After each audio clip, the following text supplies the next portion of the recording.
We call it people technology.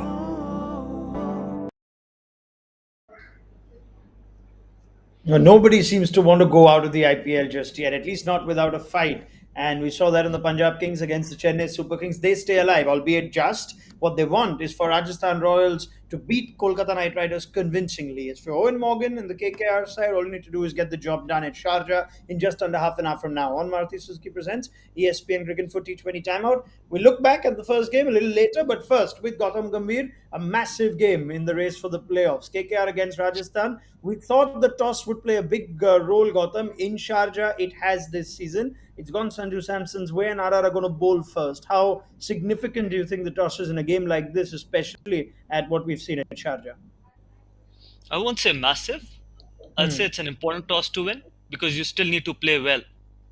If you if you don't play well, then there is some serious problem. Right. Now, what we know is that there are changes that have been made, right? I'm going to go to Rajasthan Royals first up.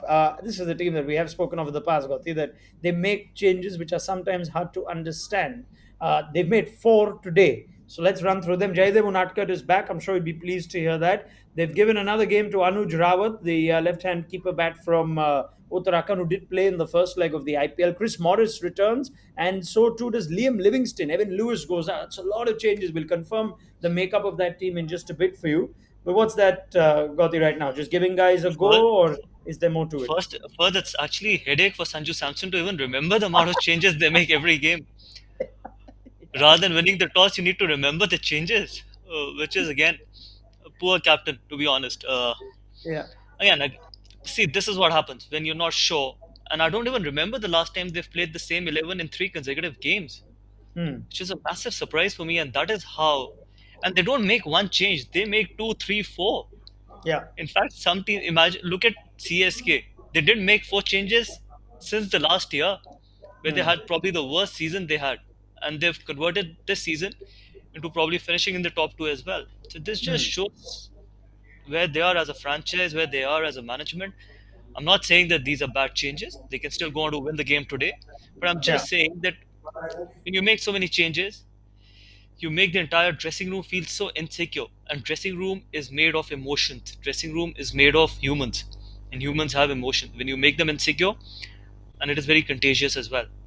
Once one person starts feeling insecure, then it starts reflecting it to everyone, and that is exactly what is the problem with RR as well. They don't believe in giving longer run to their players, and that is why probably their performances have literally gone down from year one.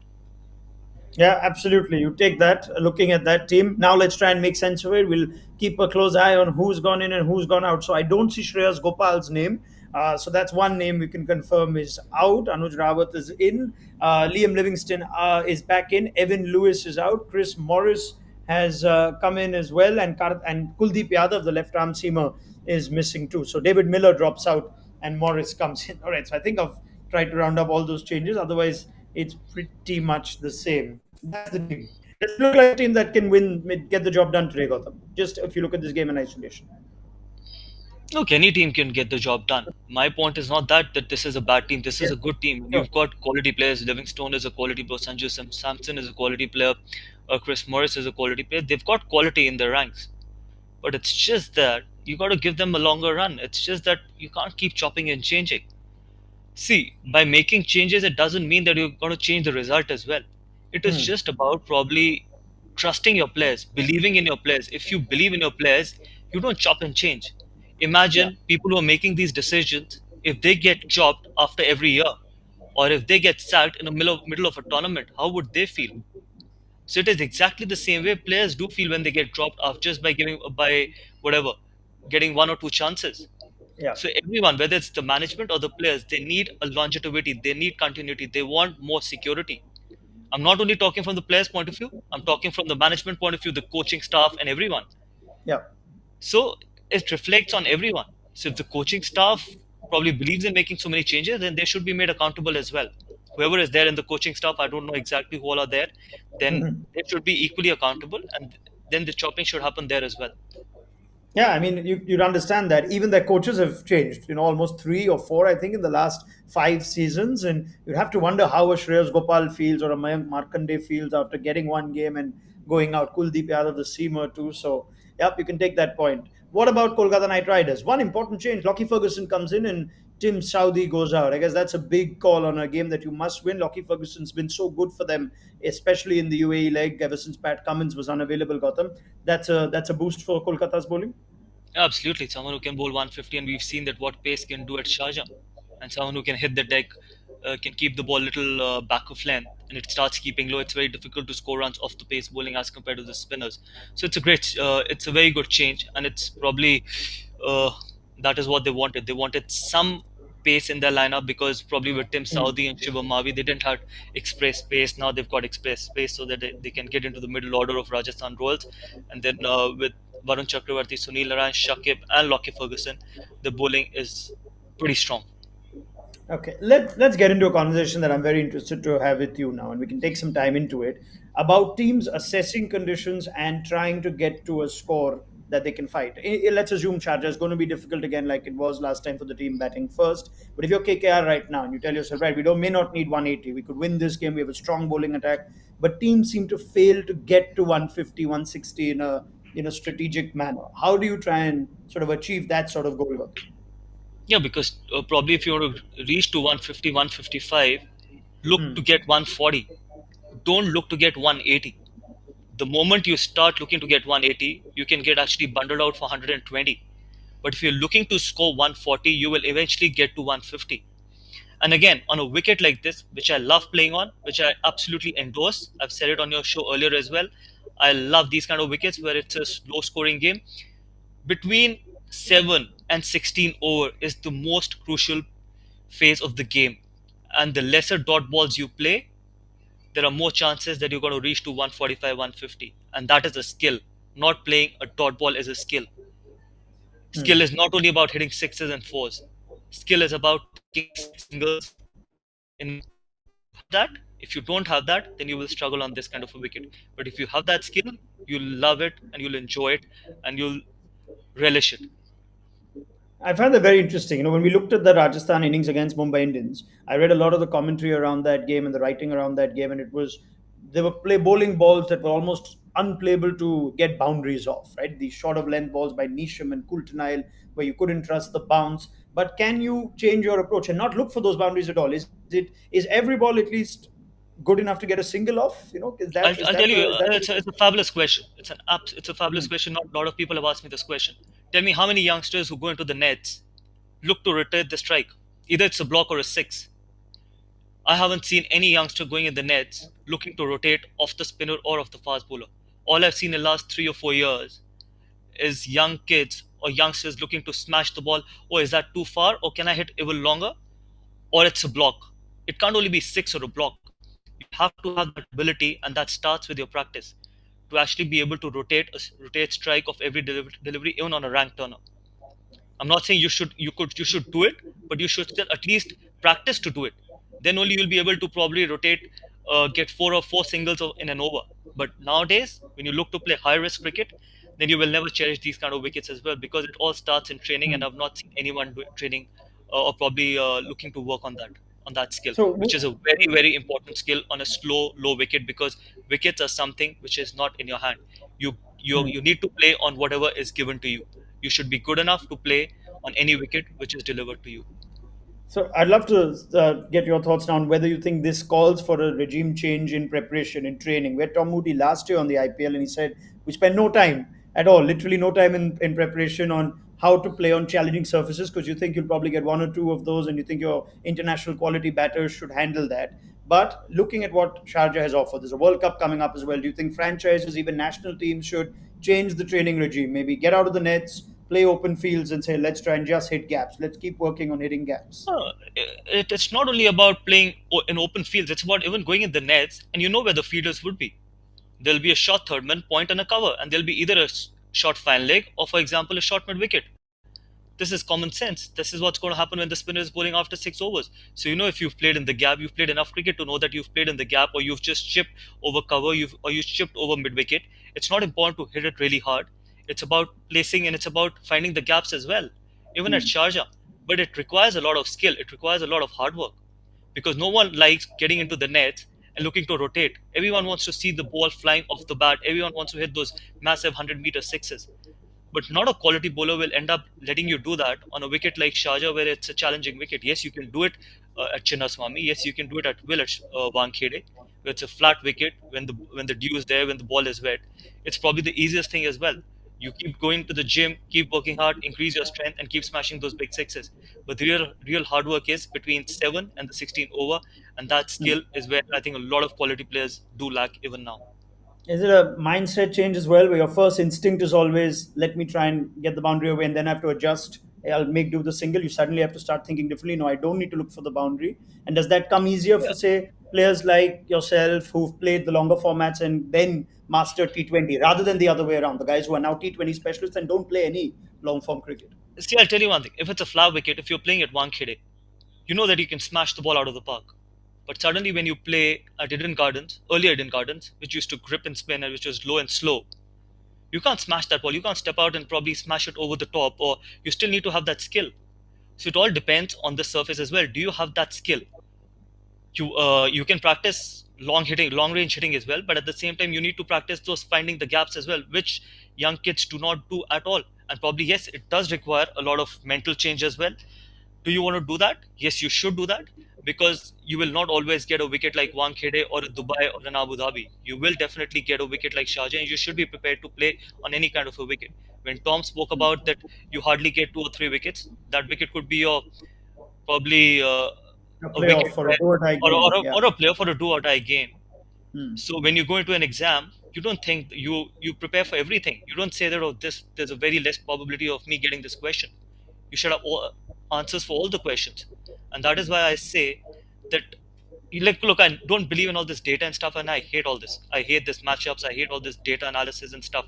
But one data I was very fascinated about during my tenure, which was the only data or probably the only conversation I had with my video analyst regarding the data was that if you play less dot balls between 7 and 16 overs, Hmm. you'll end up winning more games.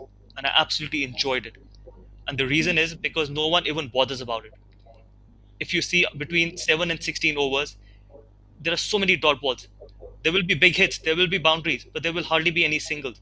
I have not seen in the last so many years that someone has rotated, has taken six singles of an over. Yes, it could have happened, but not on a consistent basis on a wicket like Sharjah. But if you have that skill, you will never be worried about probably putting pressure on your own self of dot balls. And that is why I used to love players who could rotate at will. And I've spoken to so many bowlers, they hated bowling against them because they just could not bowl dot balls. And that skill is required on wickets like Chennai, on wickets like Sharjah, on wickets which are slow and slow. When you play IPL, it starts getting lower and slower in the second half of the tournament, and that can happen during the World Cup as well. Do you have that skill? Probably a lot of people do not have it. Hmm. Yep, fair enough. Now, does that assume greater responsibilities for the openers here? We saw players in the middle order come out in the last game and struggle, but we did see openers get off to a good start. So, do you think openers now need to play the long game, play the old school T20 game almost, if this is challenging again at Sharjah today? Look, you would look to go hard because that is where the best time to bat is. With the new ball at Sharjah, you would still look to go hard. And if someone bats till the sixth over, his job should be to bat to the 15th or the 16th over, and the rest of the guys can bat around him. So one guy needs to get 70, 80. And if someone who can bat till the 20th over, if it's the top order or the number three, if they can bat till the 20th over and get a 70, 80, and you can get another 70 or 70 from the other end, you'll go to 150, and that is what is required when you've got a strong bowling lineup like KKR does. But don't look to get 180 because you can be in serious trouble. Yeah. Suddenly you'll see yourself 50 for 4 or 50 for 5, and then you're actually chasing this game from the start. So in that case, this is what I'd love to ask you now. If you were in that dugout now and you know what's come before you, you've also made the change. KKR have played their games in Abu Dhabi and Dubai. They're coming to Sharjah after a gap of 5, 6 games. Are you telling yourself different targets at the end of different stages? How much after six? How much after 10? How much after 15? Normally, you have that sort of set if you know I you're getting. What are I those don't numbers? I don't go that way. I would just have one target, Hmm. look to get 140, 145, and at the same time, if in our top three someone gets set, hopefully the opener, if he plays the first six over, he just goes needs to bat deep, as deep as he can, and the rest of the guys can be aggressors. And rest of the guys should have the ability of probably playing that aggressive role. Even if someone chips in with a 20 of 10 or a 25 of 15, that's fine. But someone needs to bat till the end, and that is where we will get 150, 155. I would not have targets, because targets will end up putting a lot of pressure that we need to get. Should we get 45 in the first 6 overs, you're putting extra pressure on yourself. There could be an opportunity where you might just get 30 in the first six without Lords, and suddenly in the next four, you can just get another 30. So do I have target? Have one basic target, that is probably Hmm. your total what you want on the board. So even in your best years, your successful years at KKR, you while batting first, you never had these sort of halfway point or 6 and 10 and 15 over targets when you were batting first. Never went to the video analyst. Never spoke about matchups. Never had any targets. All I had, the target was in my mind, that do I have the bowling attack to defend 140? And if I felt confident about it, yes, I had the bowling attack that I can defend 140. That is it. Never spoke to any of the players that we need to get 140. It was Hmm. only as a captain I had it in my mind that 140, 145, if we get to, I'm very confident. And most of the time, we would always get more than what I had actually expected. Hmm. I'd like to Because I put actually, you. and the reason Yes, is because please. I actually wanted my players, especially the middle order, people like Surya Kumar Yadav, people like Yusuf Pathan, not to just be so rigid that we just need to get to 140. When you have Hmm. players like this, they can actually get you to 160 as well. Why do I have to tell them that we are looking at this target? It is in my mind, it is within me, whether I'm comfortable with this target. If I felt that yes, I'm comfortable with 140, 145, I'm happy with it. Hmm. Okay, I'd love to put you in a person's shoes that you've already been in. And that's Owen Morgan, woefully out of form with bat, very good tactically this season, but it's that odd conundrum now. With his sort of personal batting form, somewhere is that an uncomfortable, almost a conflicting position to be in. The team's looking at you for advice, for leadership right now, but they also know that you're struggling woefully for form yourself. See, more than the team, honestly, it is within you as well. Because yes, I've gone through that, and no one can go through what I've gone through in 2014. No one, I don't think so. Any captain started this campaign with three ducks in a row and probably got one run in the first four games. And yes, obviously, I could distract myself when I was fielding as a captain. But somewhere down the line, at the back of my mind, I had this feeling that I haven't contributed. In fact, I had not contributed at all. Imagine scoring one run in the first four games. So you can probably show yourself in front of the whole world that you're confident about it, but once you go back to your room, you know that probably you don't deserve to be in that playing 11. I felt exactly the same in 2014. I don't know about in Morgan. I can only talk about my own self. But then Hmm. obviously I spoke to Trevor Bayliss as well. That I went up to him and I said that I don't think so. I deserve to be part of this playing 11. I'm not the best player who gets fit in this playing 11, and I don't want to be selected as a captain because my job is to score runs, not to captain the side.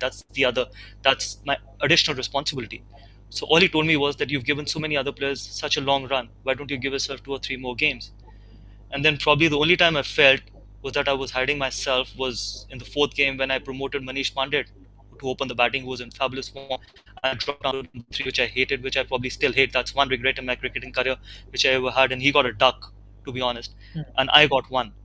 And I promised myself that irrespective of what happens in the next game, I will never hide myself. I will never be able to make someone else my shield. So I opened the batting, faced the first ball against Rajasthan Royal. First ball I remember, that's of Kane Richardson, smashed him for four. Everything came back. Hmm. So you need to have that belief. That do you still have that belief? And the only way you can earn respect of your teammates is by scoring runs, not only by captaining on the cricket field. Runs, you select yourself as a batter, not as a captain. That is what is Hmm. very important, and that is what leadership is all about. You can keep talking about some other captains or that they're great tacticians. Your primary job is to score runs or to take wickets, not just to captain the side.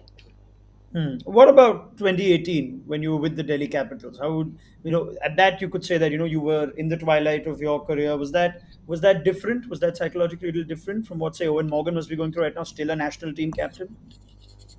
No, it wasn't. I Hmm. thought I wasn't batting really well. I don't think so. I started off really well. I got a 50 in the first game, and then probably I left KKR and went to Delhi Daredevils at that time, probably to change the fortunes. I thought that I could change the fortunes, but then after the first six games, I don't remember whether it was the seventh game which I stepped down or the sixth game. I think it was the sixth game when I decided to step down. I thought that I haven't contributed enough as a player. I haven't contributed enough from the results point of view, and probably it's time for me to go. and it was Hmm. nothing to probably going away from my responsibility. It was just that probably as a player and as a captain, I came with certain ambition and certain mission, but which I could not accomplish. You can't accomplish and achieve everything what you want to. You tried your Hmm. level best, so that is what was more important. I thought that it's time to probably hand over the entire reins and to a younger player, probably Yeah. around whom the Delhi Capitals can build this team around. And then at the same time, wanted to let go of my captaincy at a stage where we still had the opportunity or a chance of qualifying for the playoff. I never wanted to do something like this that, oh, when we are out of the race of the playoff, then I end up giving it to someone else. That's not me. I thought that it was important for me to give it to someone even at that stage where we could still qualify for the playoffs, and probably not batting that well. For me, I think 2014 was different to 2018, because 2014 I had no clue what my form was, to be honest, because I had not faced enough balls in the first 4 games. Probably in Hmm. first 4 games I must have faced 7 or 8 deliveries. So when someone spoke to me about my form, I said that I don't even know what kind of form I am in, because I have hardly faced any deliveries. And in 2018 it was different, because I had faced enough deliveries to know that I'm not hitting the ball that well, which I should have been in T20 format, and that is the reason probably I had to step down. And probably if I had that belief, which I had in 2014, that Hmm. after the first 4 games, the first ball which I smashed through point, if that belief wouldn't have been there, I would have stepped down even in 2014. Hmm. Hmm. I mean, it's a brilliant conversation that I can have with someone like you, and it's terrific to hear your thoughts on it. And I'd also like to ask you one more thing: whether it's easy to compartmentalize the batting side of it, that when you go out and lead in the field, you're not thinking about it at all, or as a captain, when you're that out of form, you think, "Oh, Owen Morgan is still worried about his batting," or is that a department of the game which you can easily bifurcate? I did. I'm not Hmm. saying that I always, even when I was captaining the side, it was at the back of my mind that, do I deserve to be in the playing 11? Do I actually deserve to be in this playing 11? Yes, I'm marshalling the troops. Yes, I'm leading them.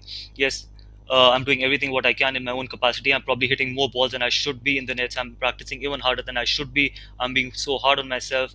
I should not be that hard on myself. But ultimately, cricket or sport is all about results. It was always there at the back of my mind, even when I was captaining, that yes, I'm not contributing enough. So I don't know about Morgan. I can only talk about my own self. Sure. It's, you got to be a superhuman, or you got to be probably a saint to probably divert your mind from your low scores to probably captaining the side. I'm not a saint, and neither am a superhuman. Yeah, absolutely. Now let me I take a simple tactical call today, right? Morgan's out of form, but there are a lot of guys who are playing well. So you've got Tripathi and Rana, who you think will follow the openers. Then there's a question: does Owen Morgan walk out at five? Does Shakib walk out? You could even send Dinesh Karthik up. So what do you do in a game like this? The do or die game. Are you going to say, no, I'm captain, I should come up there, this is my time, big stage, etc.? Or are you going to say, no, let's accept I'm out of form, there could be other guys, who have a better chance to get more, so I'll push myself down the order? What would you do with Morgan today? Don't shield yourself. Take the bullet first, and decide to take the bullet first. Because if you decide to take the bullet first, people will stand next to you. And that is what I realized after the fourth game in 2014, when I was trying to shield myself, and I still hate that. So probably if you decide to bat, if you're batting at number 5, walk in. If it's in your arc, go for it. Really doesn't matter. If you have to go down fighting. Don't bat at number 7 or number 8. That's not how leaders are meant to be leading the side. Hmm. All right, there's your answer. Now, let's get Dhati's thoughts also on the new look opening pair for KKR in this leg of the IPL. Venkatesh Iyer, the odd low score. I think he struggled in the last game against Sunrisers, but before that, he's been quite the revelation. What do you make of Venkatesh Iyer? Like what you see of him, Dhati? Yeah, like, but it's too early as well. See, Hmm. again, we do get probably carried away with suddenly players coming in, getting runs, and smashing all o- all over the park. It's early on. Yes, whatever seen of him, obviously he looks fearless. He's got the shots, but still has a long way to go.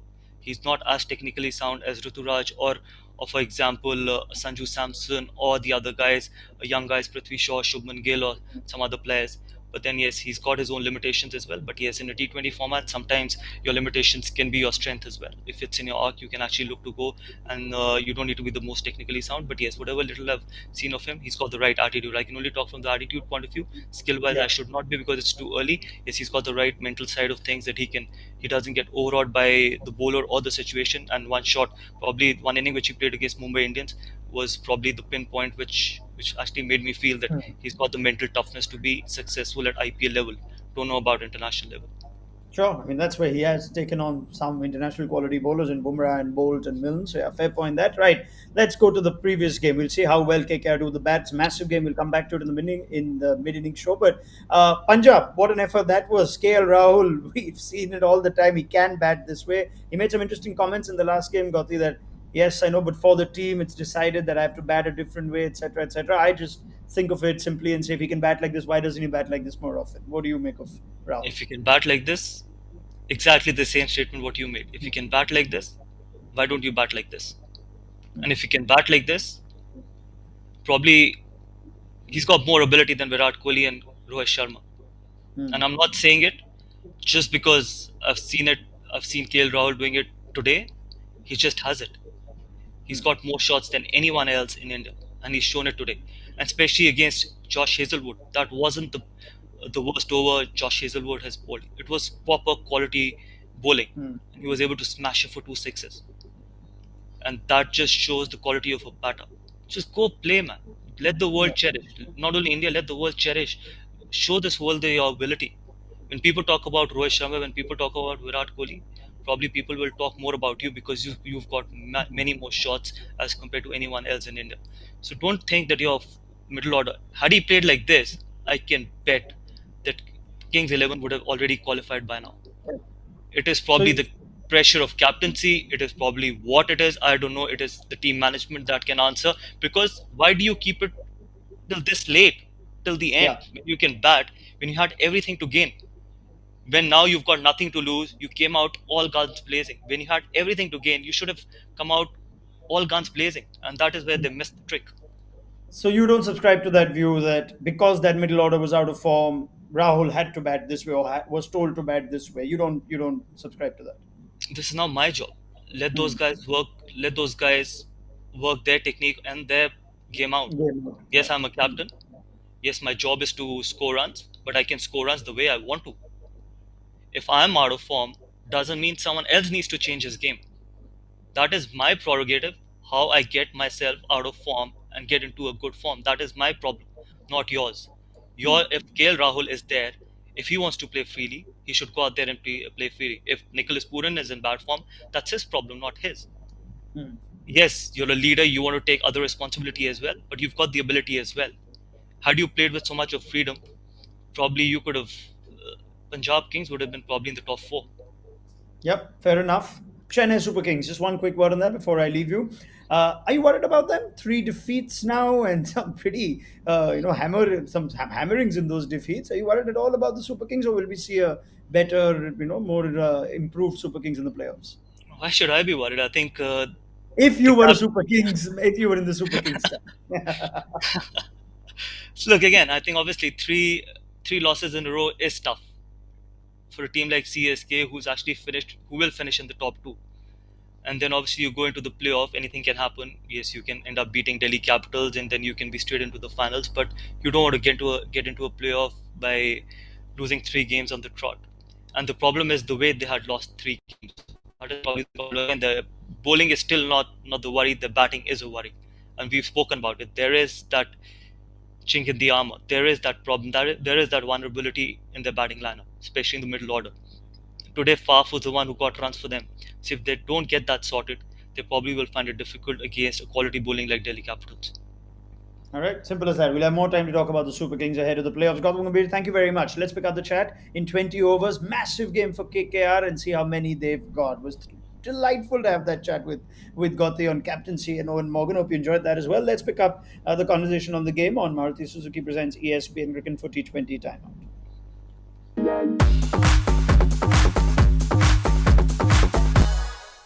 We call it people technology.